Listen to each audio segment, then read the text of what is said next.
নমস্কার, আমি আশালতা। আজকে আমি বানাবো কুমড়ো ফুলের একটা অসাধারণ রেসিপি। তার জন্য আমার কুমড়ো ফুল লাগবে। আমি এখানে কুমড়ো ফুলগুলোর এমনি এই সাইডের এগুলো কেটে ফেলে দিয়েছি। এগুলো কেটে ফেলে দেবেন, এটা আমি আপনাদের দেখানোর জন্য রেখে দিয়েছি। এইগুলো ফেলে দেবেন। আর এর ভিতরে যে অংশটা, এই যে লম্বা অংশটা, এটাও কেটে ফেলে দেবেন, কেননা এর মধ্যে পোকা থাকে, অনেক অসুবিধা হয়। তো সেই জন্য এটা কেটে ভালো করে ধুয়ে নেবেন। তো আমি সব কুমড়ো ফুলগুলো এমনি করে ছাড়িয়ে কেটে ধুয়ে রেখে দিয়েছি। আর লাগছে আমার এখানে হলুদ লাগবে পরিমাণ মতো, আর এখানে লঙ্কার পাউডার ঠিক নয়, একটু ফ্লেক্স মতন। তো লঙ্কাটা আমি দেখছেন একটু চিলি ফ্লেক্সের মতন করে নিয়েছি। তো এটা আপনার পাউডারও দিতে পারেন।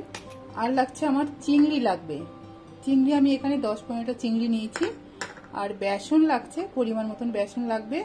আর এখানে চালের গুঁড়ো নিয়েছি। আমি এখানে 1 কাপ বেসন নিয়েছি, আর 1/4 কাপের মতন আমি চালের গুঁড়ো নিয়েছি। আর একটু ধনে পাউডার লাগবে, 1/2 টিস্পুন ধনে পাউডার লাগবে। তো এখন আমি চিংড়িটা একটু নুন হলুদ মিশিয়ে রাখবো। একটু হলুদ দেব, এর সাথে একটু লঙ্কা দেব, আর একটু নুন দিয়ে এটা মিশিয়ে নেব। ভালো করে মিশিয়ে নিতে হবে।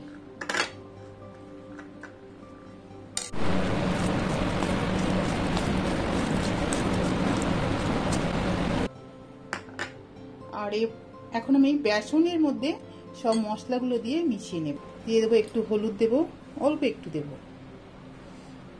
জাস্ট কালারের জন্য দিচ্ছি। একটু ধনে পাউডার দেব, আর লঙ্কার পাউডারটা আমি পুরোই দিয়ে দেব।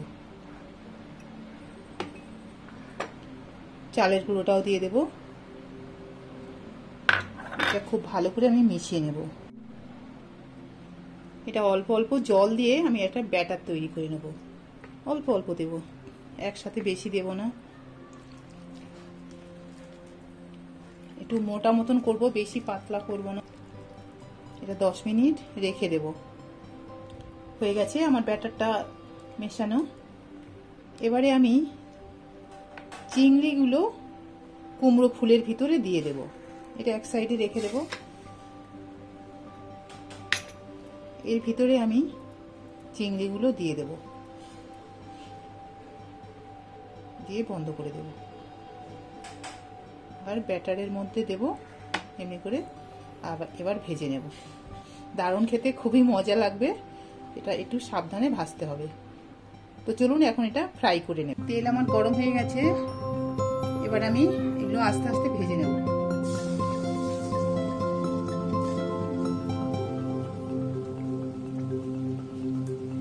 আরো সবগুলো আমি চিংড়িটা ভিতরে দিয়ে দিয়েছি। এগুলো এরকম বন্ধ করে একটু সাবধানে ভাজতে হবে।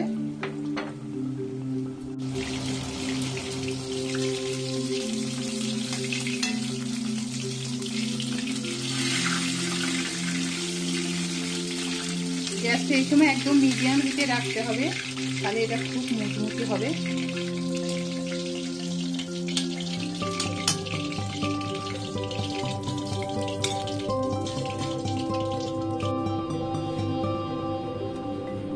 আরো সব বাকি চপগুলো ভেজে নেব।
দেখছি কুমড়ো ফুলটা আমি কত আলাদাভাবে বানিয়েছি। এমনি করে বানাবেন, বাচ্চারা খেতে তো খুব পছন্দ করবে।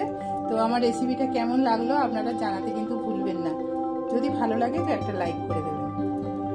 আমার এই রেসিপিটা যদি আপনাদের ভালো লাগে তাহলে লাইক করবেন, শেয়ার করবেন, সাবস্ক্রাইব করবেন আর আমার বেল আইকনে ক্লিক করবেন।